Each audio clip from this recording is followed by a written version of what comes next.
Welcome, everyone. Welcome back to another week, another episode here at the Better Love Life podcast and in studio. I am joined by Sunil Godse, a friend of mine and really the intuition expert. Sunil, how are you? I am doing amazing. Thanks for inviting me, Carmelia. I'm looking forward to chatting with you about intuition and specifically trust in relationships. And I'm going to drop some knowledge bombs today on getting your listeners and those watching on how to sharpen their intuition, especially when it comes to relationships, by listening to something called intuitive signals. I love that. And Sunil, I'm just going to do a little bit of a bio here because you are the pivot king.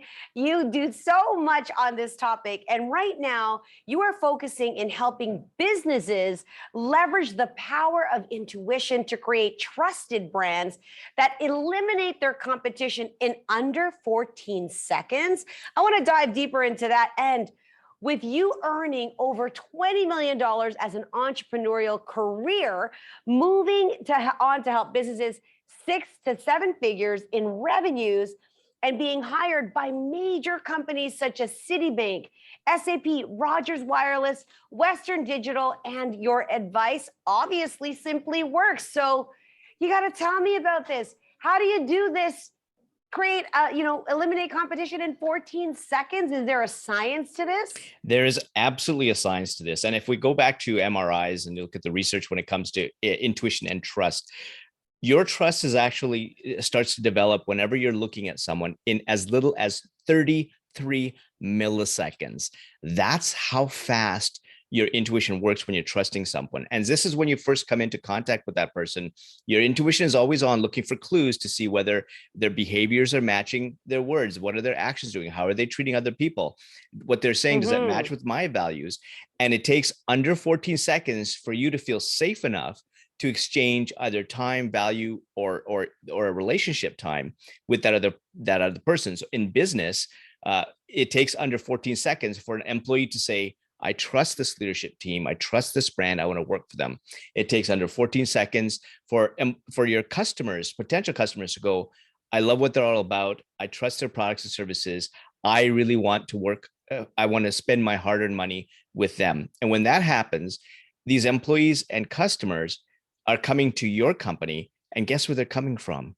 Your competitors. When you strip your competitors of these resources, there's nothing left for them to do business with. And so in under 14 seconds, that's how you eliminate your competition. And in relationships, it doesn't have to be your competition that you eliminate. You eliminate the possibilities of other people who are putting on their best efforts forward, which is great.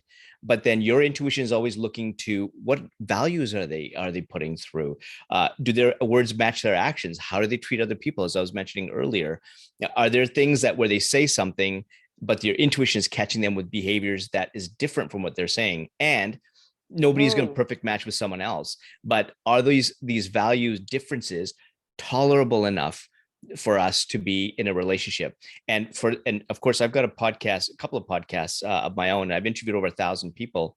For those who've been in relationships, 100% of the time, they knew right from the time they met them whether this relationship was going to work or not. And so in most cases, they ignored their intuition and got into the relationship, with some being in abusive relationships, some being homeless, some going into bankruptcy, and others just finding a lot of emotional and mental trouble. And thankfully, they did move on. But it's really interesting how their intuitive signals, as I call it, at the very start, was saying, this is not someone you need to be working with. And that's how they should be trusting intuition to move away. And it's no difference in business. If you're an employee or you're a customer, your intuitive signal is going to say, this is a brand I don't want to be associated with, or it does. And that's the difference between success and failure in my mind. I love that. Now, I've always heard and have shared through research and what they've said about first impressions, taking anywhere from 3 to 7 seconds, right? First impressions are 3 to 7 seconds. Now, it doesn't mean it's lasting, but there is that initial kind of gut reaction. So how do you take now the 7 seconds and double it to 14 so that you're building trust in a professional sense? Because the 3 to 7 seconds is immediate And then I'm hearing that you're adding a little bit more. So what are you able to determine, or what is going on in the second part of those 7 seconds that's determining the trust factor?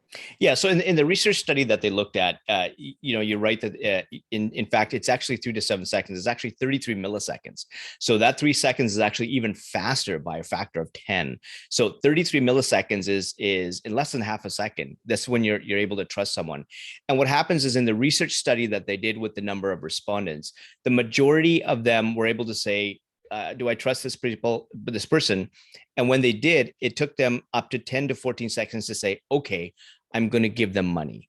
Okay, I'm going to exchange some time with them. So between 33 milliseconds and up to 10 seconds, or even in 7 seconds in some cases, their intuition is evaluating that person to say, do I trust that person? What are they saying? What are those micro expressions that they have to say, I trust? And then anywhere between 7 to 14 seconds is when they say that, yes, I'm going to exchange time with them. So there were some subjects that in that research study that did it at 14 seconds. Some made their decision in 10 seconds.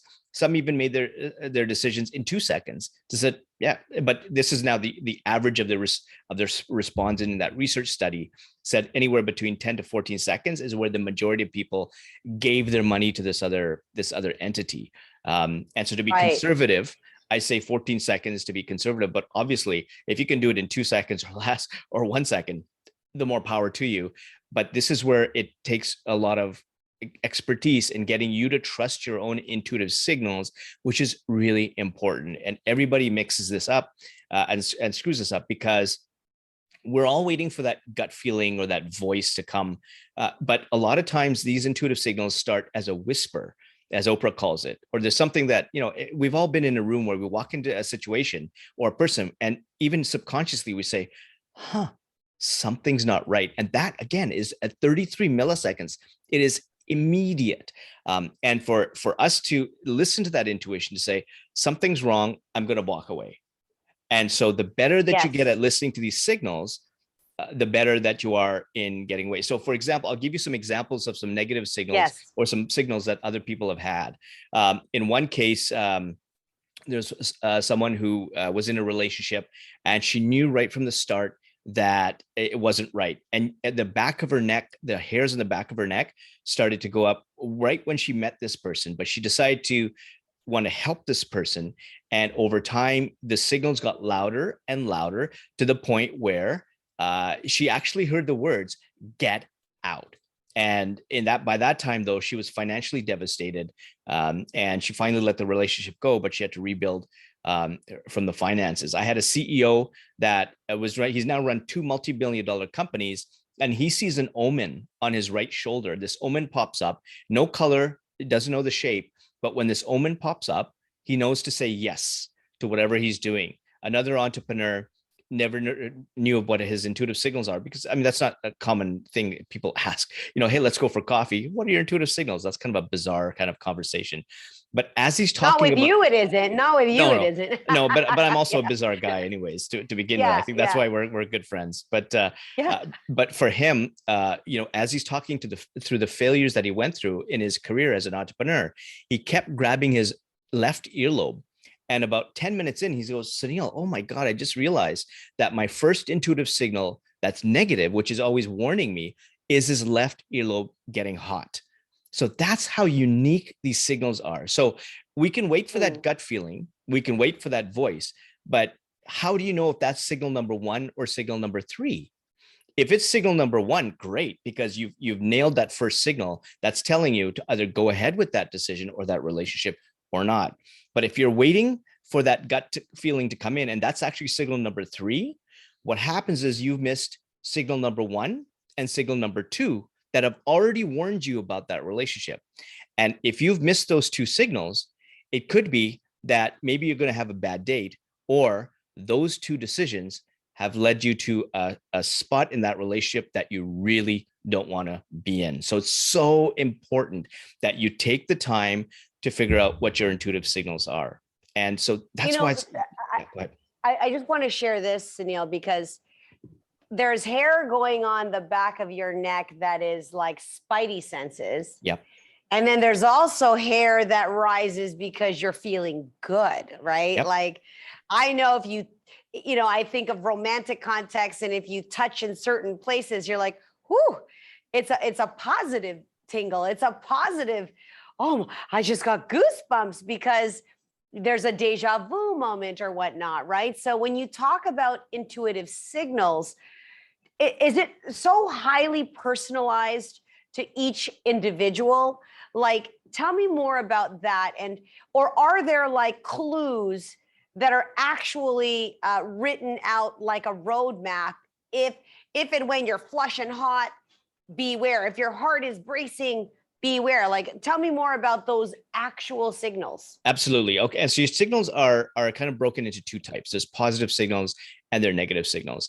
And the best way to figure out what these inventory of signals are is your listeners or those watching could do this right now. They get a piece of paper, and on one side they put in what the good experiences they've had in the past. And with those good experiences, that they can go back to those moments, what did it feel like in that moment?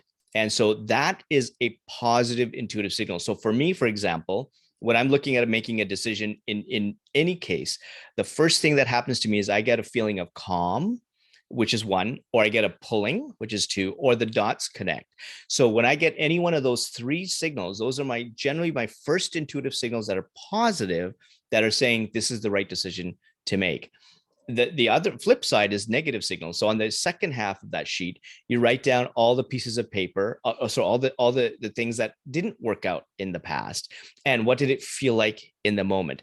And with negative intuitive signals or bad experiences, what you need to do is you have to make sure that is that actually the first bad incident, or were there two other bad incidents that came before that? Because what you really want to get into is that very first negative intuitive signal. So for me, my very first negative intuitive signal on almost every single case is I lose my peripheral vision. My peripheral vision goes out. I get super hyper focused. My eyebrows cross, and I'm just looking in that moment. So it could be something in front of me, or it could be a thought that I'm thinking about in my business or with a relationship.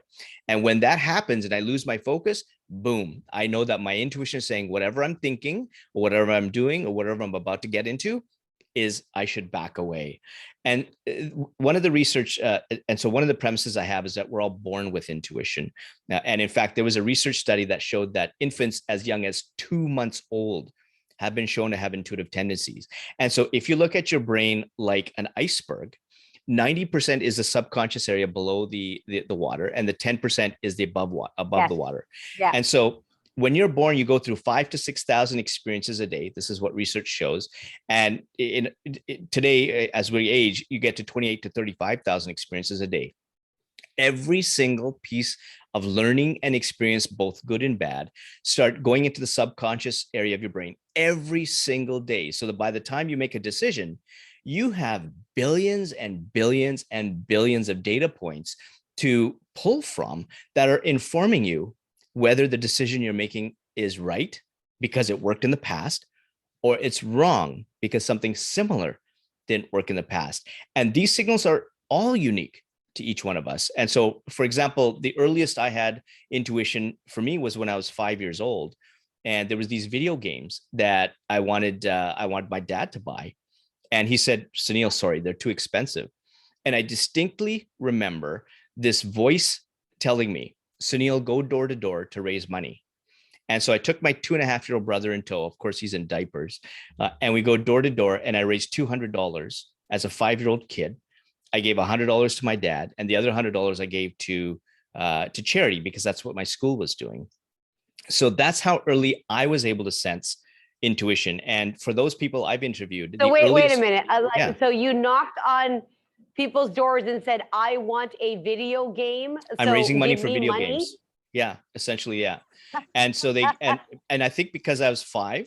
That was back in the days when you could walk around as a 5-year-old with a 2-year-old boy, because that's not happening in today's society. Absolutely. And so I don't want to date myself or age myself. Yeah. I'm not exactly 25. But those times that was that was fine. We were also in an older neighborhood where there were a lot of older seniors, and they loved it. Lots of Sure. milk and cookies. I must have gained 5 pounds on the way there. But some of them were so encouraged, like I got Oh, $20 here, $5 there. Some gave a quarter, whatever it was. And by the time I was finished for that whole day, and how intuition works really even in this incident, there was one house that I avoided. And I distinctly remember I'm walking. It was a house number 3, and it was a white house. And I was coming up, and my intuition at the time was saying, "Don't go to that house." And I skipped it. And what ended up happening was mm. that particular house was someone who did not believe in giving, who did not believe in charities. I ended up finding out now later, because he was a professor or a teacher at one of my schools, and everybody knew that he just does not give money for. He was anti. He was the Mr. Scrooge He in the was the Scrooge. neighborhood, But right? but Yeah, how funny yeah. was it that I was walking and I didn't even have to get near his house, that my intuition was saying, "Don't go to this one and skip it." Because who knows? I mean, if I would have, he would have discouraged me and I would have gone back home or whatever case is. But that's how Well, unique intuition is, because everybody has their own signal. It's their own experiences that they've gone through. So that's why it's so unique. Yeah, we do share gut feelings. We do share voices. But as I said before, how do you know that's signal number 1 or signal number 10? You don't know until you do that exercise. I love that. And, I love the practice of literally making that comparison, the negative experiences, positive experiences. You and I had shared in one of your courses my experience as a child having almost been abducted by a stranger. And I remember the feelings that I had. Like, I can insert myself in that hallway in that moment with those activities going on, feeling like I have to get out of here. Right. And I think at the time I'm an elementary school. So I made between 7 and 9 years old. I think I'm closer to being 7, because I was walking back from church. So I get what you're saying there. So let me ask you, in terms of romantic relationships, I love how intuition is serving on the professional side. And I think, even employers, they have to make decisions, or whoever's hiring, whether it's HR or the employer, the person who's deciding who's going to get that job. People can put up a great front, and you hear about narcissistic relationships and tendencies. They're very charming. They're wolf in sheep's clothing from the very beginning. So what happens in the context of romantic relationships, where sometimes your intuition is saying, yeah, this isn't a great person. And then other times your intuition is saying, I really like this person. What do we do when we're at odds with our intuition? Why do these relationships and people keep going back and forth and back and forth? Which intuition do we listen to? Any advice around that? Yeah, so this is where you really have to pay attention to whether your intuition is a positive signal or a negative signal. So if it's a positive signal, every single time it's going to tell you to go ahead with that relationship. If you're thinking about not going ahead with that relationship, even though your intuition is giving you a positive signal, there's some kind of fear that comes behind that. And that fear could be because of maybe a past abusive relationship, maybe because of the parents or something that you grew up in. And so if there was any past trauma that you had or anything with bad relationships in the past, what you have to do is go back to those areas and take a look at, let's deal with it from an emotional perspective, because what your brain does from a science perspective is, if you don't deal with the emotions in those incidences, you trap the emotions there. And your intuition doesn't really care about personal or business. You're really looking to that person to say, I trust that person because he or she is saying the right things. They're acting in the right way. If they're narcissistic or if they're sociopaths, your intuition is able to pick that up based on past pattern matching, because you most probably have seen people like that before. If you haven't, and you do get into a bad relationship, one thing I say is failure is amazing, because what's happened is, unfortunately, you had to go through that bad relationship or that bad breakup. But what now you have is your subconscious area of your brain now is aware of people like that other person and those behaviors and what he or she said that you didn't like, or your intuition is saying that you should have avoided. That now comes into your library of data points. So the next relationship you have, you're going to look for those same patterns that are bad. If it sees, your intuition sees those bad patterns, guess what? Bing, bing, bing, negative signal. And so the intuition will always be correct. It will always give second chances, and it's always going to compare your values with what that other person's values with. Is it what does that person say? But when their back is turned, how do they act? They may be looking charming to some groups, but how do they really treat people when nobody's really looking? And your intuition is always looking for these clues. So even though your intuition is able to trust that other person in under 14 seconds, it's like a camera that's always taking snapshots, always comparing. It's always on, and it's always waiting for the moment that it sees something that goes against your values. And then it's going to say, hey, I noticed something that goes against your values. I think you should be cautious. And then the next step is after as the second chance comes in and they behave in another way, or they display something that goes against your values again, that's your intuitive signal saying you got to leave the relationship. Now, there's also the practical side of leaving a relationship, where you have to now figure out, okay, it's not saying open the door or run away now. It's going to, there's a logic to it. And there's another type of intuition called situational intuition that takes into account your situation and say, okay, how are you going to exit this relationship? Who do you need to work with, to trust? How are you going to, pay for rent if you need to do that? So there's a practical aspect to this, that your intuition is also guiding you in that decision to move away from the relationship. But if you're in a great relationship, your intuition is going to say that things are really, really great.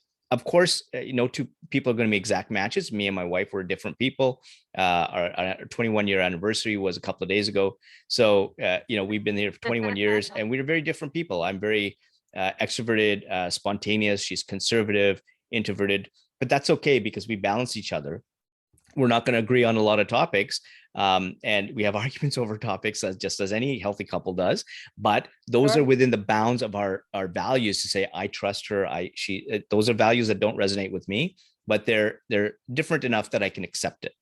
If they were different, if they were values way beyond what I would accept, now I gotta say, this is a relationship that is going to be rocky, because this is going to eat at me. And if I don't do anything now, those values are going to manifest into behaviors that are going to now be destructive to me in some way, shape, or form. And your intuition's already warning you to stop that from happening. I love that. Let's dive deeper into what is, in your mind, intuitive branding. And I want to speak of it from the real life example of maybe new entrepreneurs that are launching a business, or existing entrepreneurs that are rebranding, or corporations that want to, understand their consumer, whatever that is. What is intuitive branding? What do we need to do to implement that? Why is it important? So intuitive branding, the underpinning of that is based on your relationship, the relationships that you have with your employees that you have on board, with the business partners that you bring on board, or the customers that you're trying to send marketing messages to, and the salespeople are trying to encourage them to buy and buy more. And so what intuitive branding is still using that trust element. And what I do with the leadership team, or with an entrepreneur even starting out, is to say, okay, there are 4 types of intuition that we all have. I've talked about the experiential intuition, which is going back to the past learning experience. The situational intuition is also what I explained, where you're looking at the situation in front of you. Relational intuition is looking at the people you filter to bring in. And the 4th is called creative intuition, which is the decision that you have. So those 4 types of intuition have to work in consensus with each other at the same level. And normally every single person, every single entrepreneur is strong in one of them. So what I do is I work with that entrepreneur to normalize the other 3, and then I get them to recognize what their intuitive signals are. Once they optimize their intuition from that perspective, every decision that they make is going to be highly optimized using their intuition. And then what they need to do is, if they're going to build a business, they have to hire people, or they have to bring on a business partner. He or she uses that same set of 4 types of intuition combined with the intuitive signals to select those people. Then you're not working on emotion anymore. You're not bringing people because what you're bringing your best friend. You're working on something that is the same measurement across every single person that you're going to bring on. And your intuitive signal is going to let you know whether that person is the right hire for you, or whether that customer is the right hire for you to bring into your products and services. So that's from an employee perspective. And when you do that with the employees that come into your company, and you let go of the employees that don't resonate with that, then what you're doing is you're establishing really good two-way relationships. So you trust the employees and the employee trusts you. And when employers trust you, the stats show that they're 37% more effective and 31% goes right to the bottom line. And they just want to be better team players. They want to work for you because they love working for you. And then on the customer side, when you understand how intuition works for you as an entrepreneur, then your marketing messages are going to be tailored to triggering their intuition to say your products and services serve a problem that they're having. And as long as those are genuine, you can't just stop the scroll on a social media ad and then not follow through with being genuine, because that's where their intuition is going to say, I love that ad, but I don't think this company really serves that purpose, because something is not right. And so from the entrepreneur side in the startup stage, very important that he or she understands how their intuition works to bring on that big that business person or their first hire, because those are critical. If you have an existing business, now you have to take a look at, let's look at our core values. Why did we start this company? And use that as a filter for the other relationships coming in, because ultimately your core values and your purpose should drive what the company is there for, and it should drive the behaviors in your company.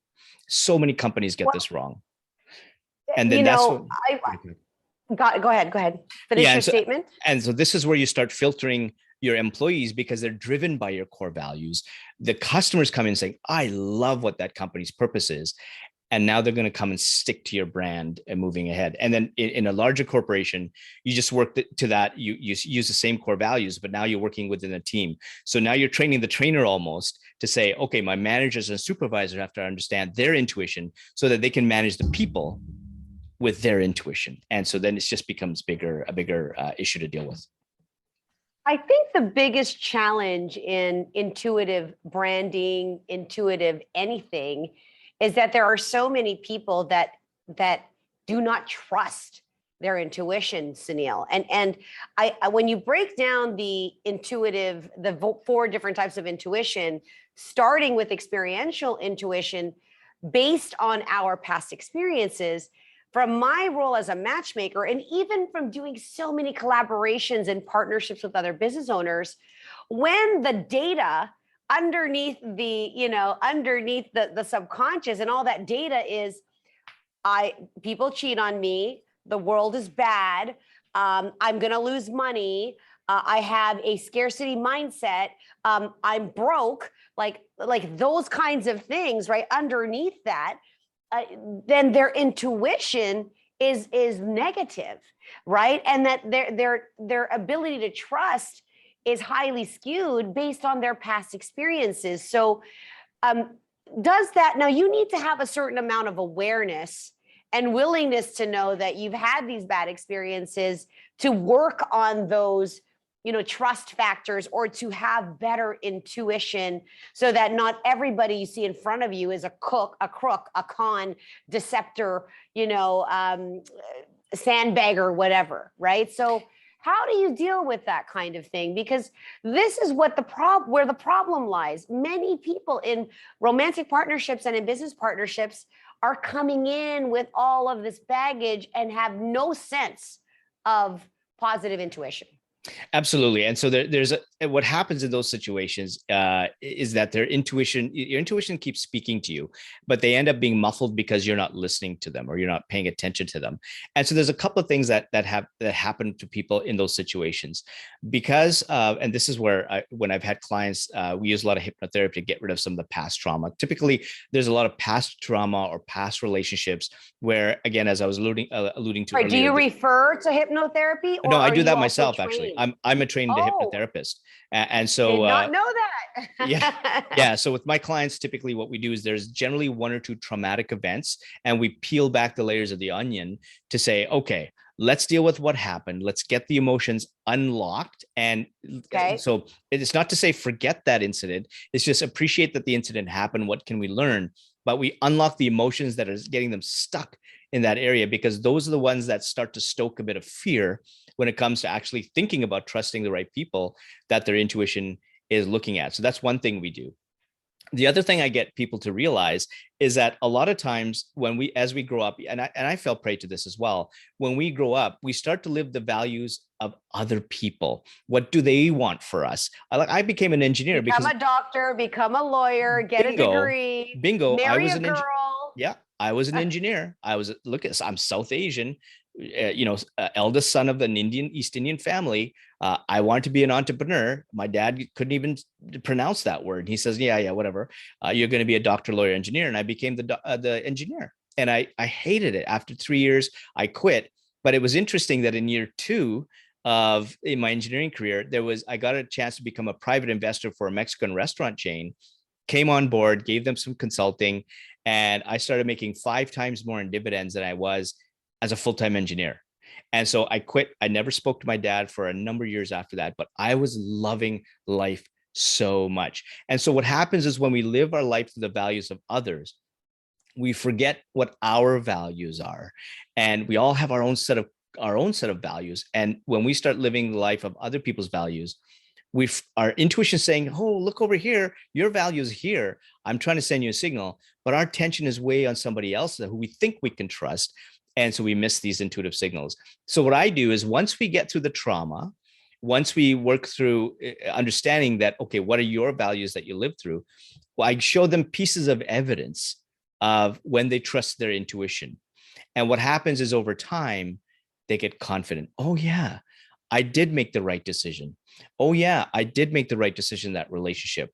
And what happens is when their focus is not on what went wrong, but when their focus is on what did they do right by listening to their intuition, they take a whole new attitude moving forward. And so it deepens their trust in intuition so that they get over the hump to say, yeah, that happened in the past, but I did make some amazing decisions based on intuition. Their confidence level goes up, and now they can go into relationships to say, I trust my intuition with this person because I've done it before. And that's how I get my clients to move away from that mindset to something that's a positive mindset. And that then it gets them to also filter the people around them, to get rid of those negative people, to surround themselves with those people who are truly there for them. And if that's one person, great. If that's nobody, that's a good starting point. There was a point in my life where I had nobody because I had to get rid of people in my life that were caustic to me. And I'm telling you, that was one of the happiest moments in my life because it was just me, myself, and I was the driver of my own bus. And boy, did I feel so good. So great. So Sunil, did your dad start speaking to you after he saw all the zeros behind your paycheck? Like what? Yeah, and it was really interesting. So after I launched my first book, we had a big thing at the convention center here. We had over 250 people, and my branding was everywhere. My dad thought that I was just a speaker. And so he came, and our relation was a bit rocky. It was coming a little bit better. And then he was coming to the event. And then he's just wondering, like, oh, Sunil's books, branding is everywhere. And why is he practicing his speech too much? And why is he always on stage introducing speakers? And about halfway or 2/3 of the way in, it finally hit him. My son's success. It hit him. And I remember he was talking to a buddy of mine who he's now retired as a London police officer. He was talking about this. And then my dad finally realized that this is my son's event. And so he completely broke off the conversation with my buddy and he goes to different groups. Excuse me. I'm Sunil Godse's father. This is my son's event. Then he runs off to another group. I'm Sunil's father, Ram Godse. This is my son's event. And he goes through everybody introducing himself. This is my son's event. This is my son's event. And that was the cathartic moment that broke us emotionally. So it was tough. It's still emotionally raw, but still emotionally raw with me. But that was the moment that he just said, I'm all in with my son because his success is everywhere. I was in the news. Bruce Croxton, a huge Canadian icon, came to support me. Right. And Bruce doesn't say yes to everybody. I'm sure there's tens of thousands of people asking him, but he chose to come support me for my book launch and for my he sold one of the primary dating sites, Lava Life, for hundreds of millions of dollars, which was one of the very first sales. As you know, I've been in the dating and matchmaking industry since 92. So that's a huge accomplishment. And I so resonate with, the expectations of family. And because, my father always wanted to be a doctor, and he always wanted his children to go down the path of academia. And I had dropped out of high school and ran away from home at 17 because I didn't want what my parents wanted for me at the time. And it wasn't until, like yourself, Sunil, years later, oh, she's on television. Oh, she has her own show. Oh, she's not a pimp. She has a respectable business, right? So for the longest time, I was a madam, and people were, I'm making inappropriate connections. That's how I'm feeding my children. Lady of the night. I mean, my goodness. I'm glad that we can laugh about that. And, I know where my intuition has, where I've neglected my intuition, and the funny thing is, and it's not even funny, facts are, is your intuition like really there to protect you? Is it there to, as a mechanism, Sunil, to help you make decisions? Is it kind of like, duh, listen to my intuition? Yes. And why do we ignore it sometimes? Why do you think that, especially even in business? I don't know. Yeah. I should do that. Like, why do we ignore our intuition? Yeah. And if you actually look at the research shows that when you are using intuition to make a decision, your intuition actually helps you with a signal on average. Now, this is research going back a number of years, 7 to 10 seconds before you actually make a decision. They also did the same study with entrepreneurs that showed that entrepreneurs made their intuition help them make a decision 7 seconds before they actually made a decision. And there's supposed to be new research coming out of the University of Toronto that shows that actually is as early as 23 seconds before a decision is made, that your intuition sends you a signal. So it's there to tell you, based on the 4 factors, the 4 types of intuition, based on your past learning and experience, both good and bad, based on the people that I'm seeing that are in your picture now or you're going to be involved in, based on the situation that you find yourself in, I'm sending you a signal to tell you that this is the right decision to make or the wrong decision to make. Now, it's up to us to trust that signal. So in relationships, one of the primary reasons why we don't trust our intuition is we get highly emotional. And so from a scientific perspective, your intuition is in the amygdala. That's the emotional center of the brain. When you're highly emotional because of past events, your intuition is trying to get there to compete for that brain space, but you're not allowing it to be there. For those in business, a lot of times they're highly rational, way too much logic, way too much data. There's absolutely a place for data and logic, but they don't see that because that has to be paired with their intuitive signals. And oftentimes that logic or rationale, or we should be doing it because like this, overrides the intuition because they shut out that emotional center of the brain. And so it's completely different in most cases. And even in relationships, sometimes you get over emotional, or you want to hang on to, let's say, a superstar employee, but you don't know that superstar employee is causing havoc for everybody else. And in fact, there was one interviewee that had that with one employee that was a superstar that guy ended up cooking the books. And a 52-year-old company that was making at $20 million a year at one point was gone in 3 weeks by the time the banks found out that there was fraud going on. 3 weeks, 52-year business, family son-run business, because because of somebody hanging on to an employee from an emotional perspective. So when you look at intuition and we get rid of that sort of the emotional part, and we use the 4 types of intuition and intuitive signals, almost like a piece of paper to make decisions, the emotions are taken out of it. Heavy emotions are taken out of it. The heavy reliance on data is taken out of it. And so it's a very well-balanced decision that you make that is completely based on your intuitive signals that are saying that's the right decision. And so that's when you have to trust it to move ahead. And when you don't, just go look in the past that didn't work, and look at the past when it did work. The past data and experience will tell you that trusting intuition was right 100% of the time, and ignoring intuition was wrong 100% of the time. So it's very individualistic and your own path. I could go on and on and on and on talking with you about this. Like so many, we'll just have to have you back. So for our listeners and friends who are not aware of who you are, and shame on you if you don't know Sunil Gadzhi, how do we connect with you? Where can people, corporations, like what do you got for us? Yeah, so you can, for anybody looking at intuitive branding, go to sunilgadzhi.com. I'm on all the socials, LinkedIn, Facebook, Instagram. I'm also on TikTok. In fact, your case study was on TikTok. One of my TikToks, your case study was on there.